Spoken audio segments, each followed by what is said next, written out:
So I've gone out and found my Uncle Simon, and he was out by the apple orchard, luckily, and he's brought in the fruits of his labour. So he's going to show us how to make apple cider, and I'm really excited for this. Where do we start? Well, the first thing is obviously got to have apples. So we've got apples, a few apples that we've cut up earlier. In this circumstance, we're going to try put them through the juicer and add a bit of yeast to the juice and then set it to ferment. So first of all, we've got to juice the apples. Whack a few apples in the juicer.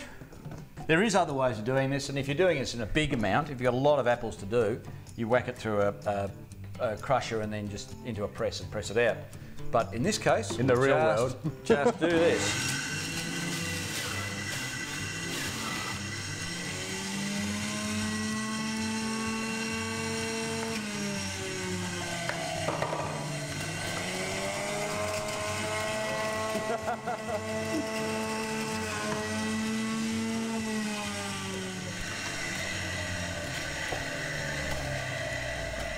Some tasty apples. Yeah, they've got to be very, very ripe, the apples, for cider. The riper they are, the better. Sometimes they're just not really edible because they're so sweet.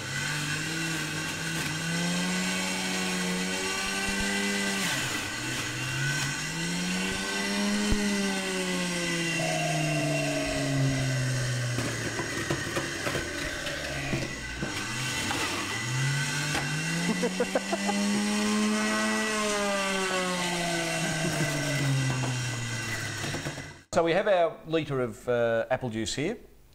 Now Nice, the next thing beautiful colour apple juice it is as well. Lovely colour with the skins in there as well. So we get a nice sort of pinky cider. That's going to be very impressive cider.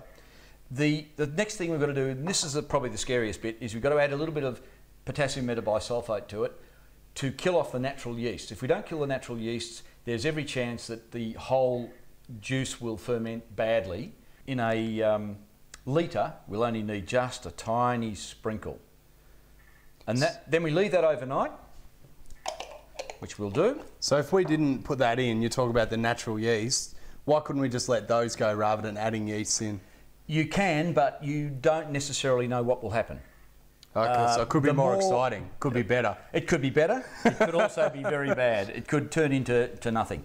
The problem is you don't know what's on the skins, you don't know what's on... I mean, all the apples have been washed, but you never know that there may well be sort of bits and pieces under the skin that, you know, a yeast that you don't want.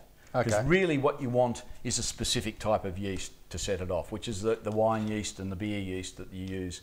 Well, you knew I was coming though. Surely we're not waiting overnight. No, we're not. So you've got one down here? Another one down here, and voila, there we go. So that one's been done. No, and now what? Now we add the yeast. This very small quantity. I'm just using a champagne-based yeast. It's a wine yeast. You could use beer yeast, but don't use baker's yeast or any of the main cooking yeasts because they're made for breaking down bread, not wine. And what's going to happen? Flour. Well, it just won't work. It'll taste horrible. Well, that's like I was going to use baker's yeast at home, so I'm glad you said that. Don't use that. So we just sprinkle a tiny little bit on top, in this case. Let that sit for 15-20 minutes. That will all foam up. Then we've got to put it in a sealed container. Now, normally, we'd put it 20 litres into one of those beer brewing units with your little water container here to stop the air getting down into it and just let the carbon dioxide. Because when the juice is fermenting, it's producing carbon dioxide. So you can't put it in a sealed container because it will explode. So you just, the old beer brewing units are perfect for it. But if you don't have one? In this case, we're going to use the little plastic container with a lid on it. And it's quite important, isn't it, to have one of these on here? I've seen these on most of them though. Exactly, yeah. Just to allow the gases to come out and hopefully no air to get back in. But in this case, the carbon dioxide will sit over the top of the must and protect it from oxygen anyway. Lid goes on? Lid goes on. This is pretty easy so far. And then what you've got to do is keep it at around about 20 degrees. The thing about this is that it should be at body best at sort of between 25 and 35 degrees. No hotter, no colder. Yeast doesn't like being cold, nor does it like being hot. It likes body temperature. Okay. So keep it in bed with you at night. yeah, put it in bed, put a blanket over it, keep it nice. Don't put it by the fire because it'll get too hot. Yeah. Just keep it warm. That should start to ferment within the next 3 or 4 days. You'll start to get bubbles forming in here, and you'll get gas coming off here, which is the carbon dioxide coming out. And then you sit that for maybe 5, 6, 7 days until it stops bubbling.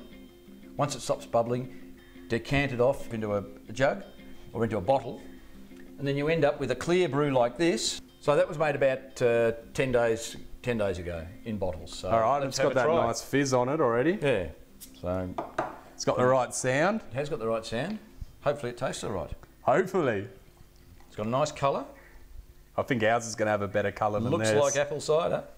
I hope it's good. I've poured some big glasses. I think ours will look better though with that peachy colour. Peachy colour, yes.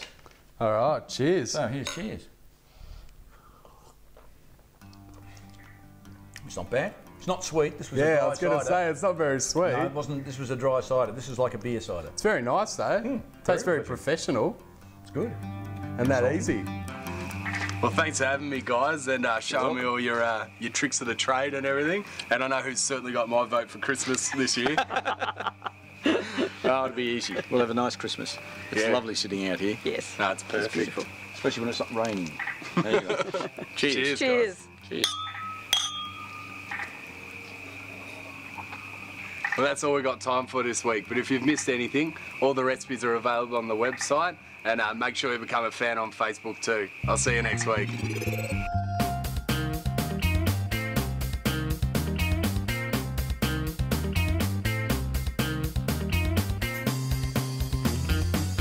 Once it's been said, that's what you're going to be known as by at least 3 people in Melbourne. Yeah, the 3 people. Oh no, 4. My mum started to work. Ah, good. All the apples, onions. Oh, did I?